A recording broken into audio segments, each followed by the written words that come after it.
Welcome to the Nerd Party.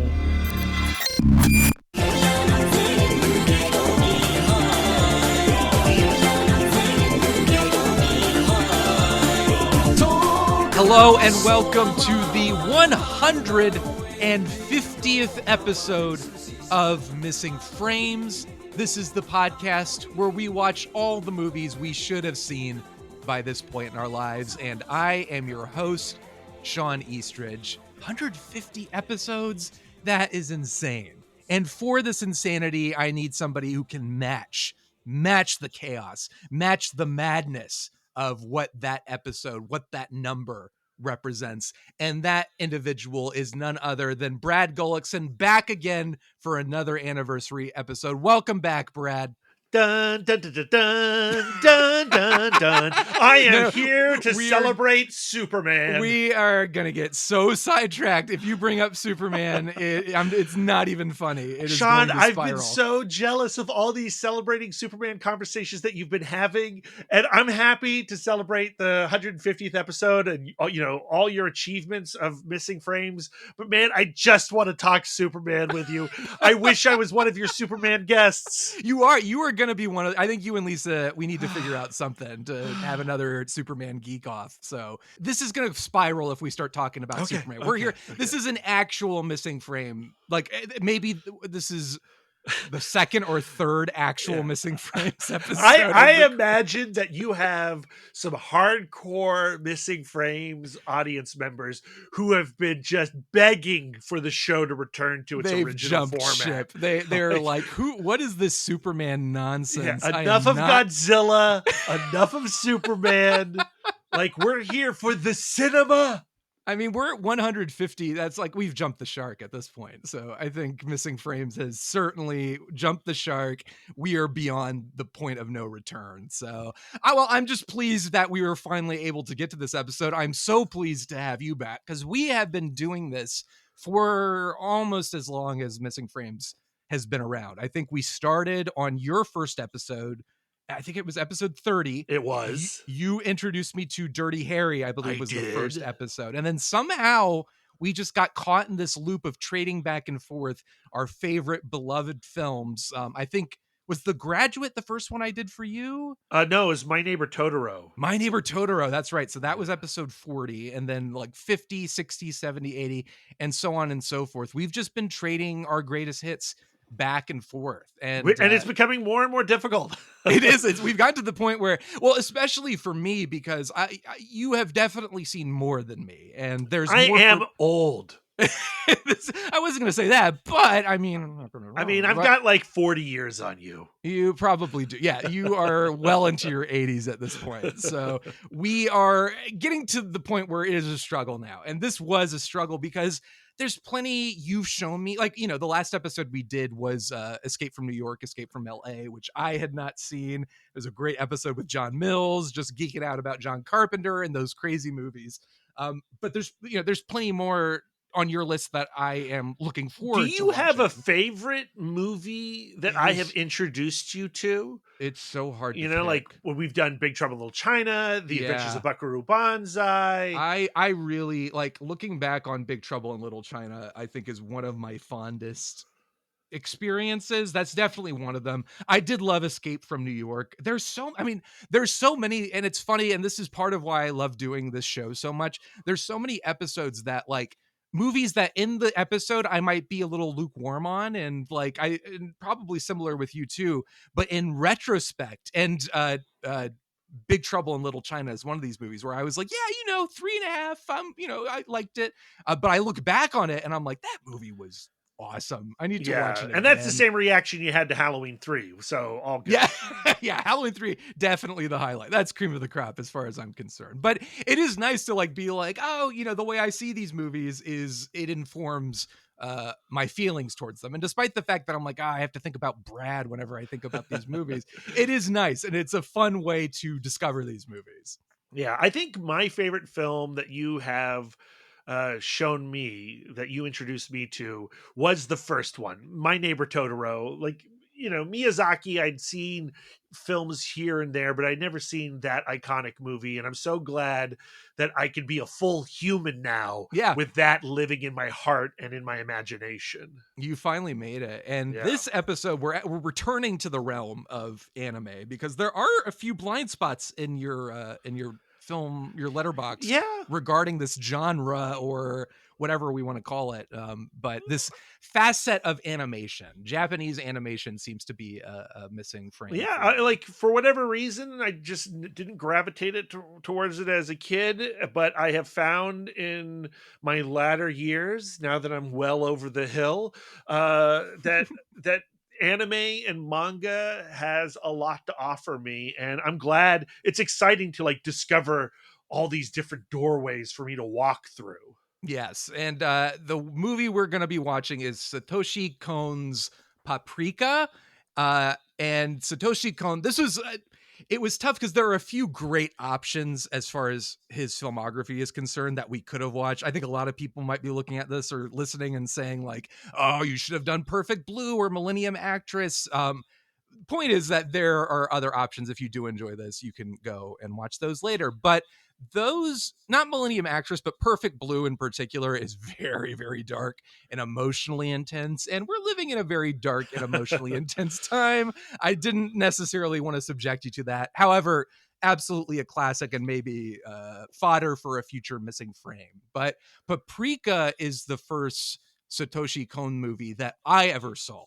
And I remember it coming out in 2006, seeing the previews. And as you know, I grew up as a teenager really enjoying anime. So it was always on my radar. And this was a film that really struck me visually. The trailers caught my attention.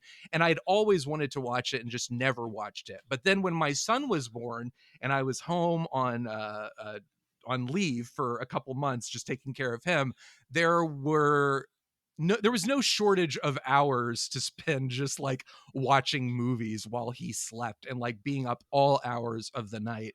And I was on the Criterion channel and I was like, Paprika, I should probably give that a shot. I've always wanted to watch it. I put it on, and in my like sleep deprived, semi hallucinatory state, I feel like that movie was just an extension of what was going on in my brain. Just like, I don't know what's happening, but I love all of it. And I loved the animation. I loved the energy of it. And of course, I won't go into too much detail about it, but that was my first experience with the film. And watched it again more recently when the 4K release came out and fell in love with it even more. And I think it's my favorite of Satoshi Kon's films. I well, I don't want to say too much, but I'll pause here, Brad, for comments from the Peanut Gallery. Yeah, I mean, I honestly don't know a thing about it. I have seen frames here and there from my time curating the One Perfect Shot Twitter feed. I know we picked a lot of shots from this movie. So there are images that I can recall, but I have no context for those images. And yeah, I've never seen a trailer. I chose not to watch a trailer before having this conversation. I've Great. never read a synopsis. Like there are human characters in it, and that's really all I know. I won't say anything more than that. I would love to hear you try to guess what this movie might be about. Well, Paprika, as a fan of Age of Ultron, I know it's an important ingredient in paprikash, the dish that Scarlet Witch makes the Vision. Uh, I'm guessing it's some sort of cooking show, cooking Yes. movie. Yeah. Lisa and I have been watching a lot of Top Chef and Master Chef and Next Level Chef and Tons of TOC. parallels. Tons of parallels. So I've got food on the brain. I would love Paprika to turn out to be a cooking anime. And I've read lots of food manga and cooking manga. It is a glorious subgenre within manga. So Oh yeah. I like there's got to be animes that are food animes, right? So maybe this Yeah, is one. sure. There's plenty of anime, and this could very well be one of them that deals with that wonderful subgenre. I will also say, as I don't want to say a fair warning, but embrace the insanity. You are going to find yourself in a position where you're like, I'm not sure I know what's going on, and I think that's perfectly normal and healthy to feel Never been that a way. problem for me. Never been a problem. And that's true. I've known this about you for as long as I've known you. So just fair, like just a little asterisk before you watch. And then there are a couple other details, but I think I might wait to save them for after the show. I think or after we come back to do the conversation about the film, because I think they might make you want to go back and rewatch at some point, knowing certain tidbits and trivia points. So I'm gonna save those for part 2. But Is this a nighttime movie, a daytime movie? Like, like when would you recommend I would watch it at night. It at is night? a nighttime movie for Nighttime sure. movie. Okay. But Okay. definitely, like it, and it's not I would not call it a boring movie at all. It's a nighttime film, and not saying it would put you to sleep, but it does kind of have a quality of you know, like I said, I was in a sleep deprived, not sure what reality was state of mind when I watched it. And I think this film was in some ways an extension of that. So I just relate to that feeling of like, not quite to the point where you're about to pass out, but maybe like you're starting to wind down a little bit and you're starting to feel like I'm relaxed enough that I could go to sleep after watching a 90-minute movie. Maybe that state of mind is a good place to start with this. All right. I'll wait All till the right. sun drops and I'll turn all the lights off and watch Paprika. Beautiful, beautiful. All right, we're going to do that and then we'll be back to discuss it. So stay tuned.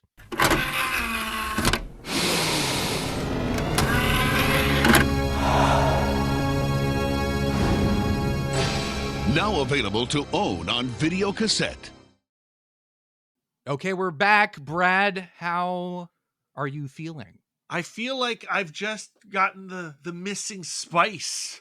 I feel like a fuller person. Like you're on Arrakis right now and you're inhaling deeply. Yeah. You're snorting the spice right now. I'm snorting that paprika. We talked about in the intro, I had no idea what this movie was going to be about.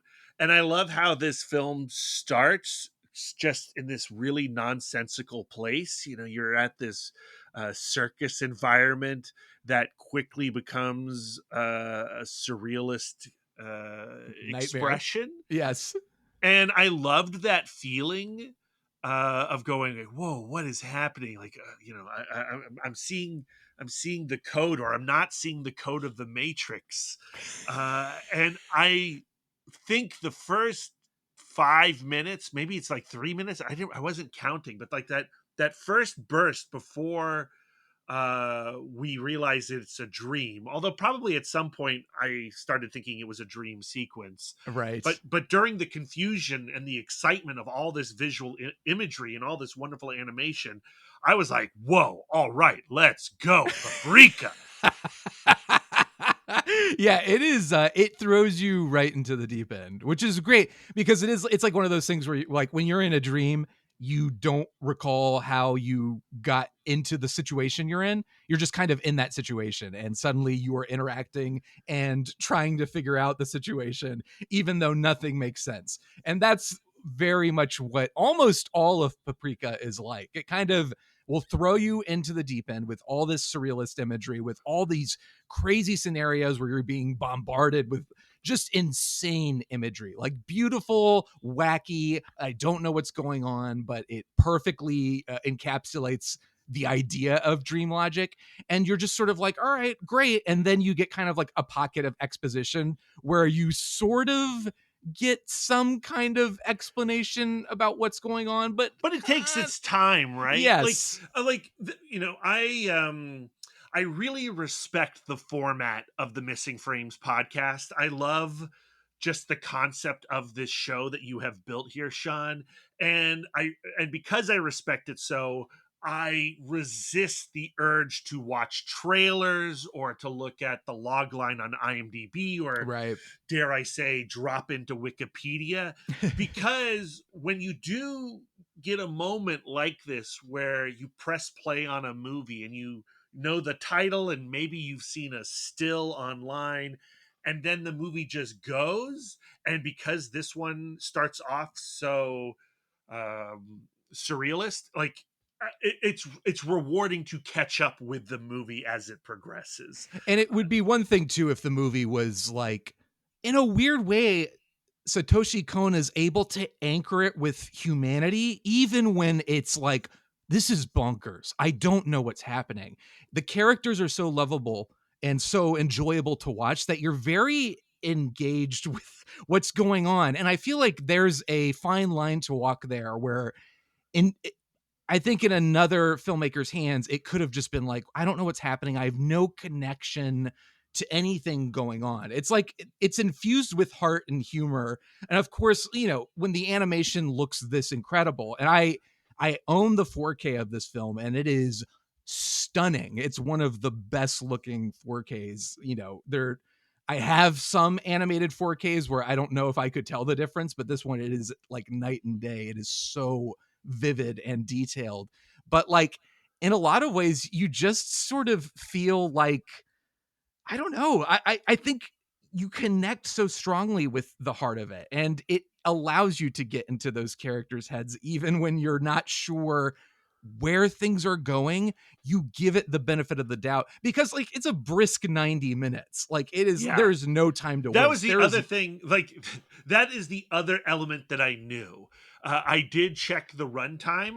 You know, because you're like, how late? You're like, how late? Sean and I are meeting this evening. How long can I go before I have to watch this? I'll have you know that I watched it many hours ago. I did watch it today, but it wasn't like 15 minutes ago. The credits rolled, like I did with all the Godzilla movies we discussed with the franchise boys. I was watching those Godzilla films as we were podcasting in some cases. But no, you know, like you see that 90 minutes, and I don't know about you, but like when I see a 90-minute runtime, I also get excited. I was like, okay, yeah, this is the runtime of my youth. Yes. And when you can pull off a tight 90 minutes and still deliver on all the things that I love about stories, I just, it brings me so much joy. And this film definitely did that. At the same time, you know, it is measured in its pacing. It's not actually brisk. It gives space to sit in ideas, to sit in characters, to sit in emotions that I also just really appreciated. Yeah, that's what I really, I think the first time I watched it, and I believe I mentioned this in part one, but you know, my son had just been born. He's a newborn. I am up all hours of the night, and Paprika, it's like, yes, finally it's on the Criterion channel. Yeah, let me pop it on. And that first viewing really just kind of washed over me, where it was just like, what an experience of a bombardment of sound and visuals. And I'm not quite sure what's going on, but I know I love it.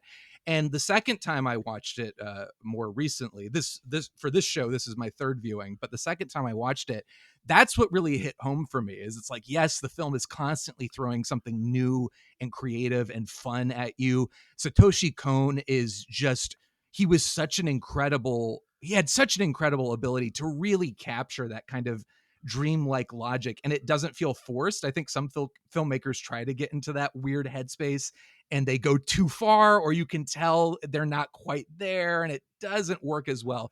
Well, they lack creativity. Like what's exciting about this film is, you know, it embraces all the different types of dreams that we imagine we're having. I don't. Yeah. Like I have a weird relationship with the concept of dreaming. Oh, please share. Please share. Are you that a with dreamer? Me. Like, do you remember your dreams? I do now. I went through a phase where I could not remember them, which was a very depressing time. But now I would say I remember my dreams, but I don't.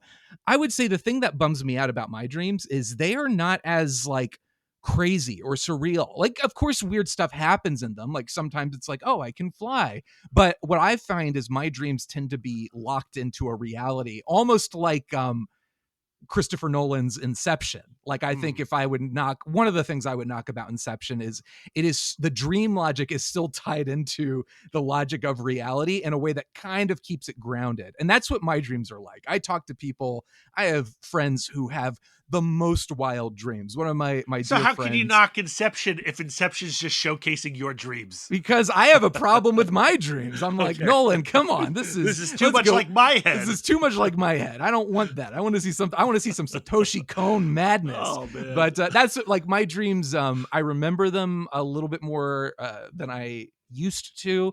And in general, they're not like this, but they like this. It's almost like the randomness and the visual ideas and the way each setting and scene cuts into each other without any sense of, I don't want to say coherency as if that's a knock against the film, but it's like 1 second you're swinging through the jungle and the next second you're like, in a shootout, and it's all that kind of stuff, like that random, almost rapid fire cutting of a dream where you're like, when was the last time you remembered a dream? I feel like I could remember. I was going to say last night, but literally the second I tried to remember, now I'm like blanking, which is what always do you happens. remember having dreamed? Yes.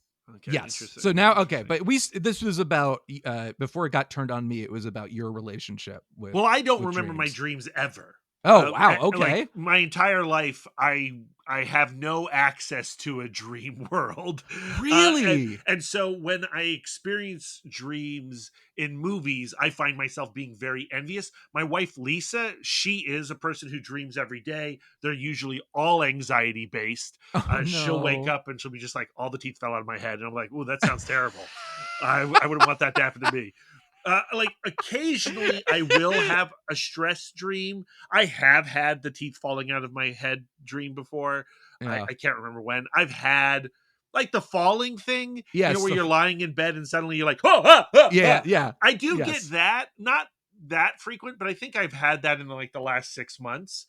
But I have none of this, I was in an aquarium and suddenly the glass of all the aquariums disappeared and I was floating in one big room with all the fish. I don't have that. And when I see something like this, I go like, oh man, give me this. This is what I want. I want my dream world to be Paprika. That's how and therefore, because I don't experience that, I think everyone around me is lying about the dreams that they're actually having. Well, I think when I watch something like this, I'm almost relating to it from cinematic terms, like almost not like I want to dream like that. It's like I want more movies to be like this. Like I want them to kind of throw me into that mindset of like, this isn't quite reality. And Satoshi Kon is so good at embracing that mindset. I don't know how many, I can't name a lot of filmmakers who are good at that surrealist, just kind of like hitting the vein, just hitting that vein where you, like you're saying, you're like, I don't dream like this, but I recognize that this seems to tap into some reality about what dreaming is. I think one of your all-time favorite filmmakers does a great job of it, David Lynch. Yes, Mr. Lynch is one of them for sure. And Fellini as well. And I was thinking Bergman. a lot about Buñuel when watching Paprika. Oh, okay. And I was, so taken by those first few moments of Paprika when the plot then came in and, we started to explore the mystery engine of this story. I did find myself being disappointed because I wanted to maintain that exciting confusion of the first few moments of Paprika throughout, or for at least a little bit longer. And so, like, if I had a disappointment about my first watch regarding this film, it's that we went into plot mode too quickly. Reflecting on my first viewing, I think that may have been what disappointed me as well, is the plot in this film definitely feels like it's invading on the experience, not in an overt negative, invasive way, but in a way that is like, it almost throws off the flow. You were so on the wavelength, and then suddenly it's like, let's sit down and talk about what just happened. And you're kind of like, oh, okay. And so like, I have another question about one of the central relationships in this story with Atsuko and Tokita. Yeah. And, later in the film, we realize that they have like a romantic link. Yeah. And that like blew my mind.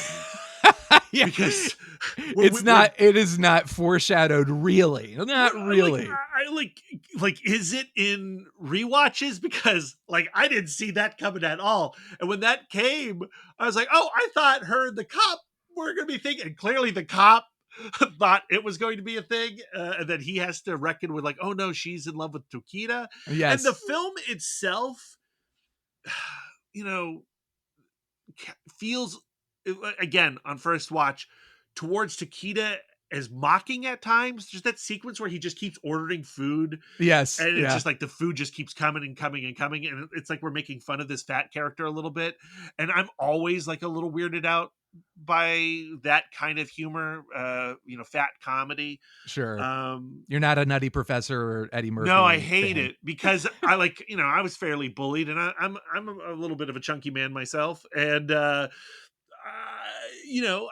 sometimes it feels just a little mean spirited. And I felt like we were dipping into that territory a little bit, but then the romance being Tokita and Atsuko, I was like, whoa, okay, maybe I need to rewatch this movie immediately, knowing that they're romantically interested in each other. Yes, that's definitely something that I noted watching again this time. For some reason, the first time I watched it, I have no memory of that romance. It was just, maybe because I was not really fully awake watching it. The second time I remember, for some reason, it did feel like, oh yeah, this makes sense. Like it was a surprise, but it felt natural. This third time, I kind of almost in a weird way was expecting, watching it like, oh yeah, it ends up with the two of them being in love with each other. And this viewing, I was like, well, wait, it does kind of come out of nowhere. Maybe, my second viewing, I felt it a little bit more. Like it felt a little bit more natural. So I don't know what changed between the second and third viewing. And maybe it's just the ever shifting vibe of the movie. Like maybe it's just like the movie itself is kind of, that is what the movie is. It kind of takes on the romance is also working with dream logic, and maybe the dream experience that Atsuko is experiencing is unlocking those relationships. Unlocking that relationship. Like the parade sequence in which Tokita is the robot. Yeah. And goes like full kaiju. I would like to rewatch that and really think about how they may love each other. Yes. I think it will be a little bit more evident watching again, because it's very subtextual, and it could just be like a story weakness. It could be a script weakness. The script was not finished when Satoshi Kon had started storyboarding it, which was unusual for him. And he wanted to he did do that purposefully. It wasn't something that he normally liked to figure out what an ending for his film was before he starts locking in all the pieces of the rest of the plot and the visuals. So this was a scenario in which he kind of wanted to run a little bit without knowing what was going to happen, as a means of kind of kickstarting those creative juices and going with the vibe of like, this could go anywhere. Like, where are we going to end up? So I think that does come into play here. I think there is a level of randomness that certain plot points do feel like they come out of nowhere, like that so romance. So much is going on too. Yeah. Right? Like, yes. We have the villain of the piece, kind of puppeting everything, the chairman.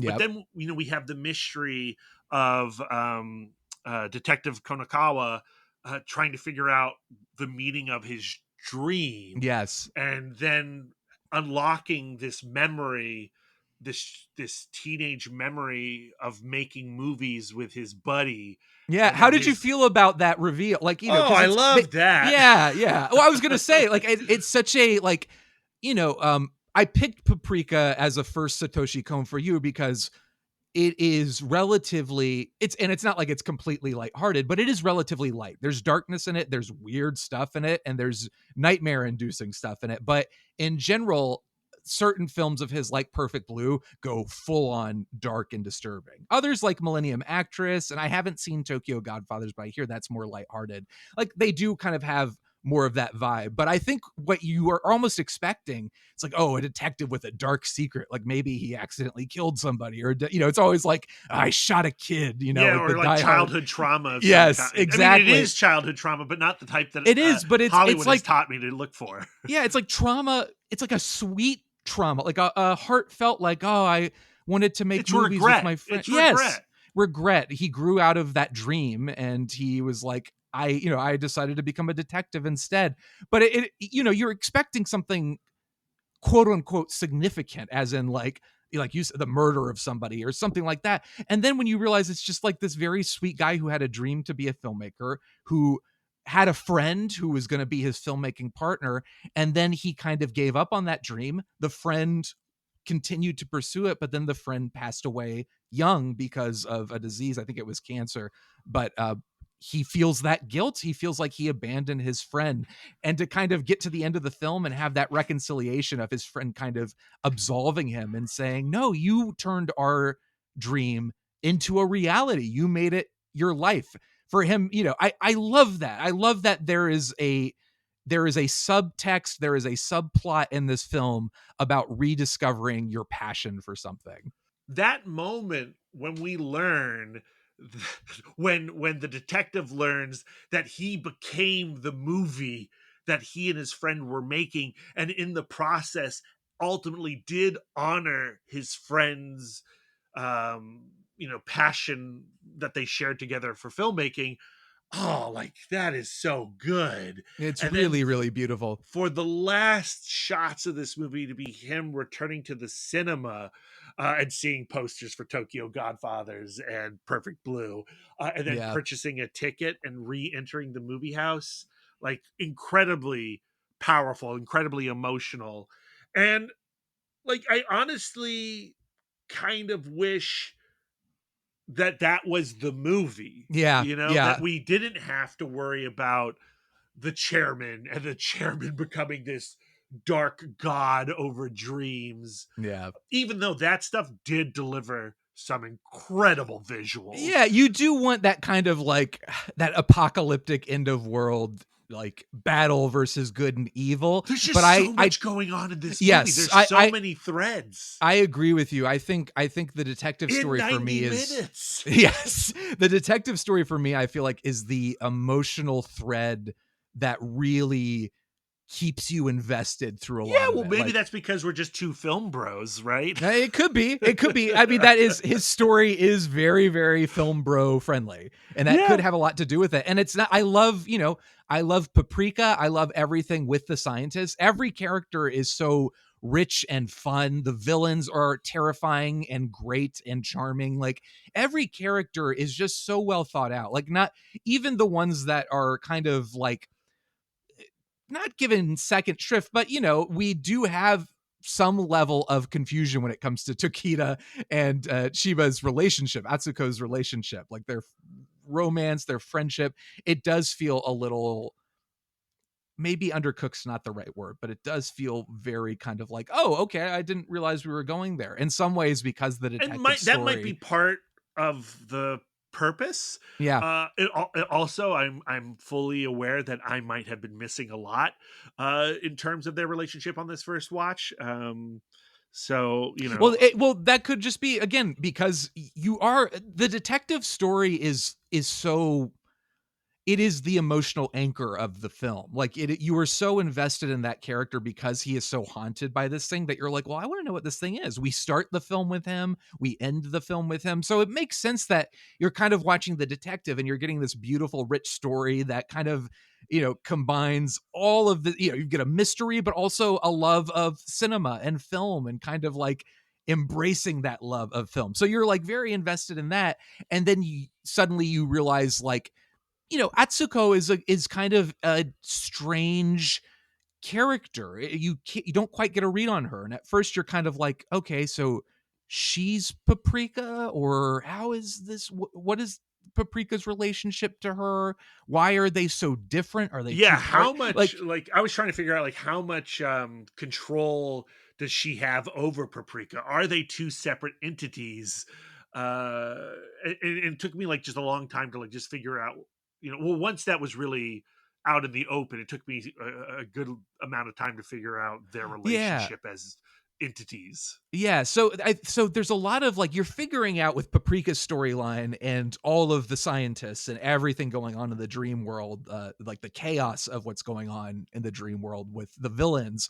Like you're trying to follow that and be like, okay, like I'm putting some of the pieces together, but I'm not completely like, and oh my God, we were in reality, but now we're in a dream again, and someone's about to die. What is going on? And people are talking nonsense. And the detective is almost like he is the straight line through it. It's like detective, haunted past, he's involved, but he's like the audience surrogate in that he's not fully, he is part of like the dream world. Like he's kind of embraced this weird pseudo reality where it's like, yeah, I can just enter dreams and have a dream, a wonderful, beautiful dream lady talk to me about my nightmares and what's been going on with me. But he is almost our surrogate in that he is reacting to everything in a very realistic way, and also is kind of like cutting through that sort of thick, insane fog of like amazing surrealist imagery and plotting. So like you kind of, you empathize so strongly with him, and I'm speaking for myself here, but you empathize so strongly with that story because you want to know more about him, that the other story that's a little bit more like it's all over the place and there's so much stuff happening in the dream logic and I don't know what's going on, like it's a little bit easier to empathize and connect to the detective story is what I think, at least what I feel, or at least what I felt the first time I watched it. And I'm wondering if maybe that's kind of how you're feeling. I mean, yeah, yeah, absolutely. I think that's sort of where I am too. That being said, the threat of the chairman is terrifying, and Yes. that sequence in which him and Dr. Osanai kind of merge together, Oh, having yeah. just like ripped Paprika from the flesh, or actually ripped The other Atsuko way. from the flesh of Paprika. That incredibly invasive and disturbing sequence, uh, horrifying, extremely well animated, and then when they merge together into that creature, where they're like can't tear, where I guess like the chairman is trying to envelop Osanai, but Yeah. Osanai's trying to rip free, and then the tentacles are coming out. And there's like this one shot where the tentacle arm is going like full hentai on Atsuko and going down her throat. I was like, whoa, Paprika, I was not expecting you to go here. Satoshi Kon's got like, he's got a twisted brain, and he's very similar. He was very similar to David Lynch in that like you watch interviews with him and he seems like a delightful, like sweet person. And you're like, where is this stuff coming from? And let me tell you what, you thought that was disturbing, and it is. Just wait until you get around to watching Perfect Blue, because that movie is that vibe the entire time. Okay. But do you know what do you know about Satoshi Kon I know outside nothing, of the Shawn. Okay, let me tell you a couple things that are going to make this film it's going to enrich the film when you go back to watch it. So part of what makes that ending so sweet is, I mean, the ending works on its own, but Satoshi Kon, the film that the detective is going to see, was his next planned project. It's I can't remember. It's like something like Dreaming Kids, right? Yeah, the Dream Children, Dreaming Kids. So that was going to be Satoshi Kon's next project. This film was released in 2006, and Satoshi Kon actually got stomach cancer in the years between 2006 and his death in 2010, and never got to make that film. So going back and watching the film now, when you see him going to see that film, there is this beautiful subtext that, it wasn't remotely it was not the intention of the filmmaker to have that subtext, but going back, knowing about what happened to him, going back and watching the film, it enriches the film. And it's weird how reality can enrich a film experience, even when it's not the intention of the filmmaker. Though, right? Yeah, like, yeah.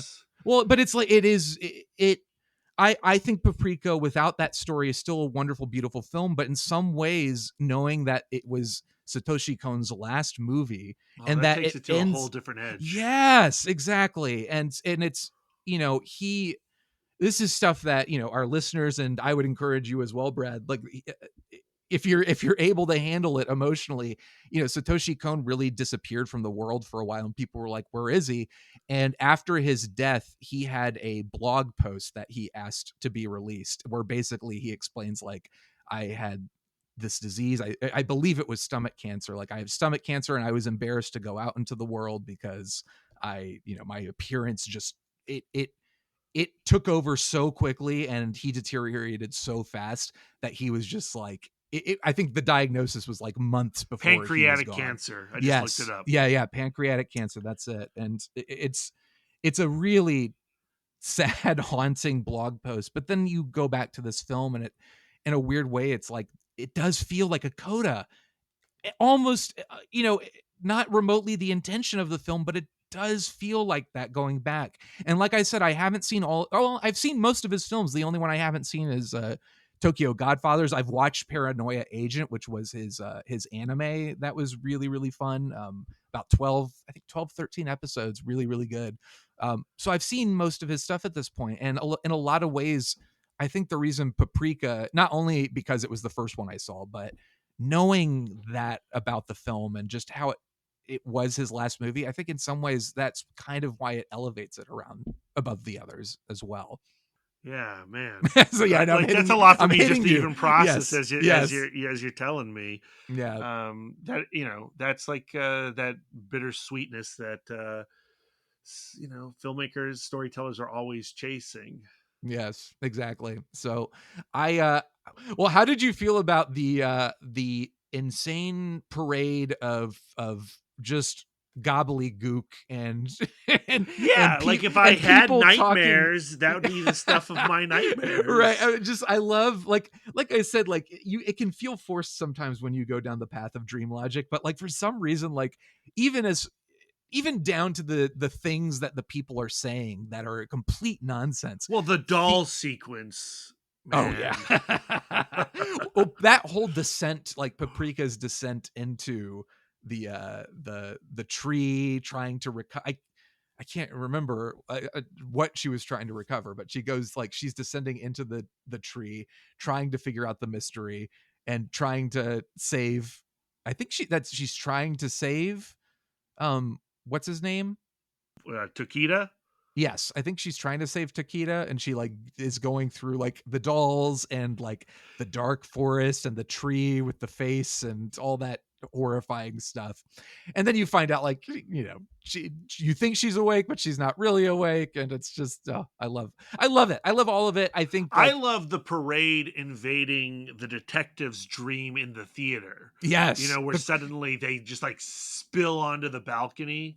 Yeah, and there's no sound. Yeah, really good. I love, and then it blasts you with their song all of a sudden. But I love the detective like taking agency to save Paprika and the scientist, like to jump in and suddenly be the hero that he's been hinting that he wants to be, but never quite getting there. And then he finally gets his chance.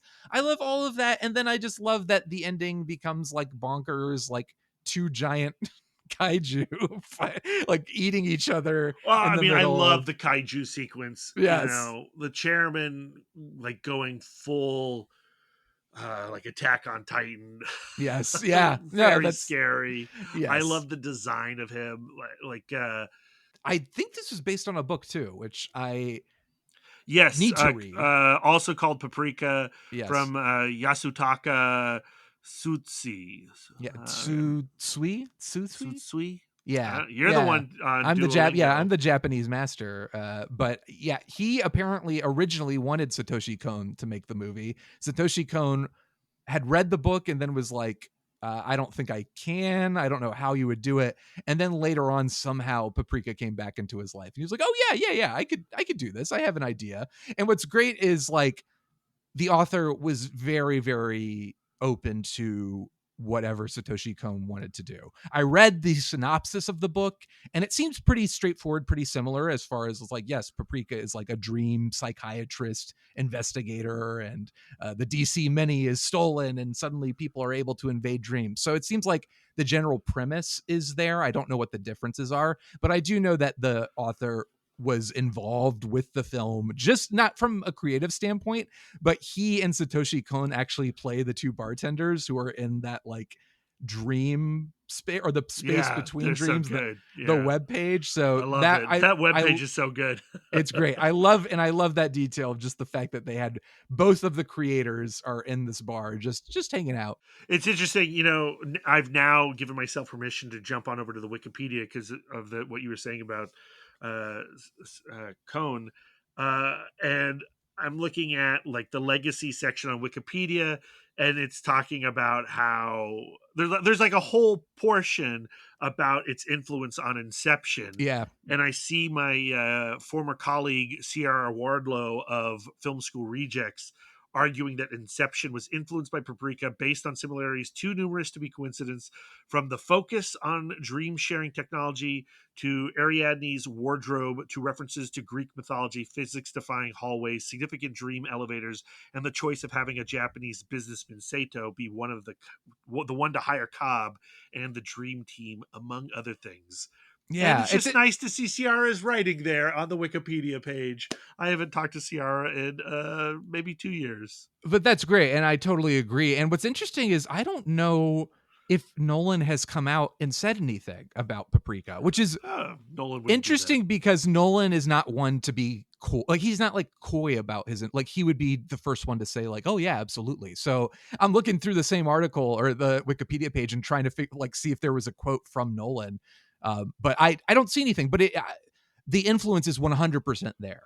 And I would, you know, I like Inception, but I'm not bowled over by it like a lot of people are. I haven't seen it in forever. Yeah, it's no Dunkirk. It's no Dunkirk. I agree with that. But it's also like, I give the edge to Paprika strictly on in its interpretation of a dream world and how dream logic would work, and how like a detective or like a group of people infiltrating dreams, like how they would interact with that world. It's like on a completely different level. And I'm a Nolan fanboy through and through, but I think Inception, I don't know that it holds a candle to Paprika, honestly. I don't know if that's sacrilegious or if that... they're two totally different things. I don't yes, I'm sure there's similarities, and maybe Christopher Nolan was inspired by it for Inception. But like the surrealism is not like something you're going to see in a Nolan film. It's just not. No. You know? I think Nolan is just like, he's very mathematical and very tied to reality in a way that kind of hampers some of his films, but it's no knock. Are we going to talk Nolan now? I'm not in the mood. I'm not ready. You're not in the mood. All right, let's give no more. I think it's interesting that there was talks of a live action adaptation of Paprika directed by Wolfgang Peterson, and then as late as August of 2022, Kathy Yan, who is attached to do a live action television adaptation for Amazon Studios. I can't think of a single instant where a live action version of something so clearly designed for animation has been a good idea. Like, is there, like, I'm genuinely racking my brain trying to think of a good... Well, I think there's a flaw in just the desire to live action adapt an animated thing, or I would say even a comic book, because the moment you do the adaptation, it becomes something totally different, and you should probably embrace the differences and not the similarities. And I think that's probably the best thing you can do in all adaptations. I was just, I just made reference to Thunderbolts. And while I was at Thunderbolts, I saw the trailer for the new live action adaptation of How to Train Your Dragon, which looks like a carbon copy of the animated film minus the animation. And why the hell would I want that movie minus the animation? And that's what I would say about Paprika. As great as special effects and visual effects are in 2025, it's a totally different thing to adapt or animate the ideas in Paprika into a live action environment. I just think it's not appealing to me, dude. No, and it's the same thing as like, why adapt a Miyazaki film, like a Hayao Miyazaki film into live action? It just is. I mean, it honestly, to me, it's like the same thing as saying like, oh, you know, it would make Citizen Kane really great if it was animated. You I know, would it's watch like, the shit out of that, Shawn. I know you would, but like, you know, you flip it and it's just like, I don't really care. I don't like, to me, like, again, I love adaptation, but it's about finding something new in the source or in the yeah, it's like translation from the source. how is a live action, it's what can that adaptation do to enrich the story, the characters, what, and it's like Paprika as it is perfect as it is, and it doesn't, there's nothing you like, can do with live action that would enrich it. Shawn, what I'm saying is I can imagine a world in which there is a Paprika movie, a film inspired by, adapted from Paprika, that is compelling. And my argument with adaptation is not replication. And that's where movies fail, or where adaptations fail, when they just try to replicate, a film into a new language or a new medium or whatever, a story into a new medium. Right. So, like, I don't know, give Paprika to, if David Lynch was still alive, I'd watch that, Yeah, that's fair. All right, you got me. You throw David Lynch's name in and I'm gonna be won over. But what else about Paprika did you enjoy or not enjoy? Yeah, like, now that we've just spent 20 minutes talking about Inception, let me think here. Well, I really enjoyed the voice performances. I watched the original Japanese language edition, and I was glad that I did so, because I thought the performances were really great. Yeah, vocally. they're wonderful. I think in some weird way, with especially when it comes to anime, like I just love feeling like watching it in the original language, not just because I'm a purist snob, though that certainly is the case, but also I just love feeling that otherworldliness of it. Like it's something from a completely different space, and particularly with a movie like something made by Satoshi Kon, where it's like it's not quite reality, and the language barrier almost contributes to that. I try to do the original language because that's the original expression, right? Right. And so when I'm watching a film for the first time, I want to be as close to its original presentation as possible. And then maybe, after I've watched Paprika once now and I'm going to be making dinner, I'll throw Paprika on and try out the English dub. Or you could be cool like me and actually learn Japanese. I would love to, but Shawn, I'm so stupid, as this whole conversation has proven. So, I mean, it feels like you're ready to be on a Satoshi Kon bandwagon. I am definitely curious. Like, I did Yes. not love Paprika. I loved a lot of elements about it. And it did make me curious to experience the filmmaker's filmography. But like I like, I've already expressed, like, I love the opening. I love the detective story. I got a little lost in the chairman of it all, and some of the other side characters. I didn't dislike those segments. I just never felt like the film went where I wanted it to go. And why should it? Why should I force my anticipation onto a movie? Yeah, whenever I'm watching a movie and I'm like, oh, Brad would enjoy this, it tends to turn me off completely. Yeah, you're not the first person to tell me that. I think at times the movie is very much, it becomes the parade, the nightmare parade. Like it kind of is like, has that feel of just like, I don't know what's going on, this chaos and but I kind of like this. That's what I'm saying, is like, I kind of wish the movie was more detached from a narrative. Right, that's understandable. Like, I wish we were in dream logic the entire time and we had to fish for the plot. Right. Yeah, I understand that, and but that's something... not the movie.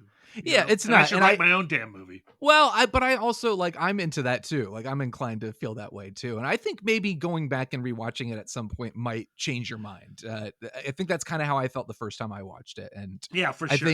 I think going back and just knowing where it's going, and this applies to many films, like sometimes you do need that second viewing to really cement your feelings about it. But I think it helped me just kind of to know where the movie's going, and especially a movie like this where you're kind of like on the edge of your seat trying to figure out where it's going, and you don't really know till you get to Yeah, the end of it. and we've said this before at some point in our conversations on missing frames, but you don't even know if you like a movie until you've watched it 3 or 4 times. Yes. And my toxic impulse is when I'm watching a movie to be trying to be ahead of the film. And again, I'm not a smart person, so rarely am I ahead of a film. And when I'm not ahead of the film and it's not going where I think it's going, I get frustrated or I get disappointed maybe. And now that I know where the film goes and what the film is, on the second watch, it's just I'm more free to enjoy it. Yeah. Well, I would, if I were to give you a recommendation on where to go next for Satoshi Kon, I think a lot of people consider Perfect Blue his best film. I think Perfect Blue is great. I've only seen it once, so I'm kind of in that spot where you are now with this movie, where I'm like, yeah, it's great, but I need to see it again to really appreciate it. I would also say like Perfect Blue is a flat out horror movie, and it's terrifying and disturbing. I mean, that's intriguing to me. Yes, I think you would enjoy it. However, I would also say like, there aren't a whole lot of Satoshi Kon movies to choose from as far as like where to go next, but I think Millennium Actress, if you connected with the detective story in this movie, Millennium Actress may be the best bet. It's lighter.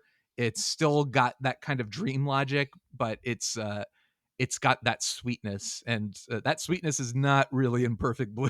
Perfect Blue is just flat out horrifying. But I know you're into that stuff. I am, but maybe I need something to cleanse the palate after Yes. Perfect Blue. That's usually how I operate. I go for the gnarly thing first, and then I watch an episode of Top Chef afterward. And I've heard Tokyo Godfathers is also wonderful. I have it. I just haven't watched it yet, and I kind of am thinking I might need to soon. Yeah, here's your excuse. This is my excuse to do it. But what is there? Have we said everything there needs to be said about Paprika? Are there any other things or moments or bits and pieces that we haven't touched on that you feel need to be expressed? I feel like I've expressed everything that I have to say about it at the moment. Okay. The score was solid. I love the soundtrack so much. I'm furious. It was on streaming services for a while, and they took it off, I think, in the past couple years. And every time I watch this movie or think about it, I immediately want to listen to the music, and it is not readily available, but you can get it on YouTube at least. Oh, okay. But, just in case anyone's wondering, or if anyone wants to write to whoever owns the rights to this amazing soundtrack and complain about them, why would I do that when somebody else out there could do it on my behalf? I'm scrolling through Wikipedia again, Shawn, and I see that the parade of nightmares depicted in this film is not found in the novel, but was entirely Kon's idea. Love it. And that's cool. That's interesting. All right. Is that Paprika? Is that how we feel about Paprika? Yeah, I think so. Okay. So as far as our rating system goes, DC minis, nightmare parades, how do we feel? Let's go DC minis, which I'm sure would be a real difficult thing to get right now with all these tariffs.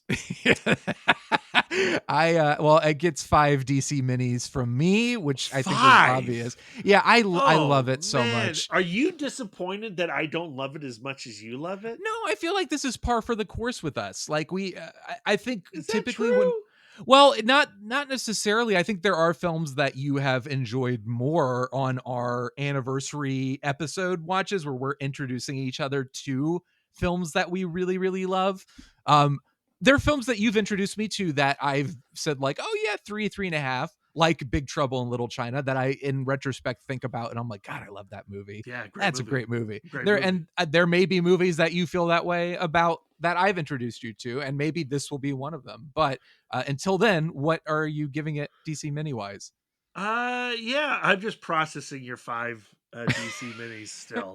I even put it on Letterboxd to prepare you. I don't cheat. I don't go look at your Letterboxd before we record. I know you do. I'm sure your defense mechanism. I know. Like, Aaron does. Yeah, he's like, I got to prepare myself for Brad's 3 DC minis that he's going to give this. I gave it 3 out of 5 Okay, with great. the possibility of growth. I think there Yes. are moments in this that are absolutely 5 out of 5 DC minis or 4 out of 5 DC minis. But like, I just watched it. It's a lot to process. Yeah, it's a lot, and it's like it never is not a lot to process, like, so it kind of becomes a point of like, for me, there are things that I look at and say, yeah, this is confusing or this doesn't work as well. But I think the overall package and what it is doing that works is so powerful and unique that I gotta go all 5 DC minis. All right. Okay. Perfect film. Perfect Maybe film. that's the thing that we should do in the pre-segment. Is give it warn. Well, not the warning. The person who's seen it gives like a warning. The question is like, okay, like I have to ask, like, Shawn, is this a 5-star letterbox rating for you? Yeah. And then you tell me yes. and then like I gotta really make sure that I'm like that you're not on your phone, that you don't fall asleep halfway through and just that BS, I'm fully BS engaged. the entire review. I'm fully engaged. But I guess there's also the assumption that you giving me this movie, it's in the 5 or 4 star. Exactly. Like, we've been giving each other for these episodes. It's always been like, oh, this is a movie that I adore. I'm going to give you the next time I'm going to give you a 3-star movie that I love, but it's only a 3-star. I feel like you've done that already. No. Have Demon you? Knight, 5 stars. I was about to say like, Big Trouble in Little China, Night. 5 stars. Halloween Okay. 3, 5 stars. Those are flawless films. All right, fair enough. But I like this idea. So it'll be your turn next time. So we'll be able to do that, in like 5 years when we get to episode 160. This is 150, right? I don't know, dude. We've been talking like you've been doing so many Superman episodes. All we were doing was watching Godzilla films for a straight year. I still feel like I'm watching Godzilla. Yeah, I'm actually I think this is a little bit of shock for me. I'm not quite recovered and ready to talk about other movies that are not Godzilla related, but I think we did all right. Like the person, you're like, I don't know. Well, the person I always think about is like the person who's not a Missing Frame subscriber, but is a Paprika maniac. Yes. That they go on to Apple Podcasts and they just search Paprika and they go, boom, here's another conversation about Paprika. Can't wait to listen to this. And then they're going right now, these fucking assholes. They're so dumb. No, they're gonna like me. I mean, I gave it five DC minis. You're the one who's the problem in all of this. I have nothing to fear. I'm getting 5 stars on this podcast. And if you want to hate on Brad, don't hate on Brad. Don't give this podcast 1 star. No. I would say they should give you another chance. And go listen to your beautiful podcast, Comic Book Couples Counseling, which you do with your lovely wife, Lisa. And they'll enjoy it. And they'll be like, you know what? I'm willing to give this guy another shot. And look, 3 stars is positive. 3 stars is positive. I like it. I like it. It's not, it doesn't have to be 5 across the board for everybody. Yeah, but if I haven't offended you, yes, please come on over to comicbookcouplescounseling.com. We've had some real banger episodes recently. Shawn's been doing a lot of celebrating Superman. Lisa and myself are super excited about the James Gunn film, and we've been doing a lot of Superman conversations. We just had Grant Morrison on the show to talk about All-Star Superman. I want to interject. Highlight. Yes, I want to interject and say that is one of my favorite, not just that you guys have done, but one of my favorite interviews, period. And this is coming from somebody who is not news to anybody, a massive Superman fan, but has never been in love with All-Star Superman. That's one of the best interviews ever. That's the thing that I got to remember about you and filter all of your opinions through, that you're not a big fan of All-Star Superman. I like it. 3 stars. 3 stars for All-Star Superman. You monster. And then this week we have Robert Kirkman and Ryan Otley on the show to talk about their Invincible spin-off comic, Battle Beast. Beautiful. Lisa and I have read the first issue of Battle Beast. It's so much better than I was anticipating. It's so much better than it has any right to be. Battle Beast #1 is so good. It was not on my radar, but I may need to check it out now. So yes, as Brad mentioned, I am celebrating Superman. It's basically now the entire Missing Frames podcast. This is a rarity, actually doing a real Missing Frames episode now, but I am talking to all of my favorite super people in anticipation of James Gunn's film. There's lots of, Mark Waid, Mike Carlin, Josie Campbell, Jason Aaron. I'm losing track. I just released an episode with Lauren Schuler Donner talking about her husband, Dick Donner, one of the most crucial pieces of the Superman legend. Like what a treat. We literally are just geeking out about how amazing he is and how great his Superman movie is. So I can't even believe that happened. What a wonderful, wonderful experience. But go check those out and stay tuned here. Every so often I release actual Missing Frames episodes. This one. Like this one. This is the rare. I think there have been 3 actual Missing Frames episodes released in 2025 so far. Do you have the next film lined up? Not at all. You expect too much of me, Brad. I do. My audience, if you think there's a plan in place, oh dear, I am so sorry to disappoint. I am Satoshi Kon writing Paprika. There are no endings to the podcast. There's no plan in place. I just run by the seat of my pants and see what happens and see who wants to watch a movie. But there is a plan for celebrating Superman. There is a lot more to come, and I am very, very excited about all of it. And it's been fun to listen to. Thank you for listening. I recently listened to the Josie Campbell episode. That was fantastic. And I'm extremely excited about your latest episode with Lauren Schuler Donner. And I would encourage listeners to go back in your catalog. If you didn't know this already, Shawn interviewed Richard Donner himself. And it's one of the last interviews that Richard Donner did before he passed away, all about Superman the movie. Yeah, I can't even speak words when I'm trying to process that happened. Yeah, you will always have that over my head. What a treat. What a treat, not even just the experience, but just knowing that exists and I can hold it over you forever. Jealous. Well, Brad, this is wonderful. I love that we have this tradition, that it's still going strong. So thank you for hanging out. I'm a little terrified of what you have in store for me when we come back to do episode 160. But Solo. Oh no! I will never forgive you. I've never seen it, so I can't. Good. Well, let's keep it that way. But yes, thank you for joining me. Oh, my pleasure. My pleasure. And thank you everybody for listening. We will see you at the movies.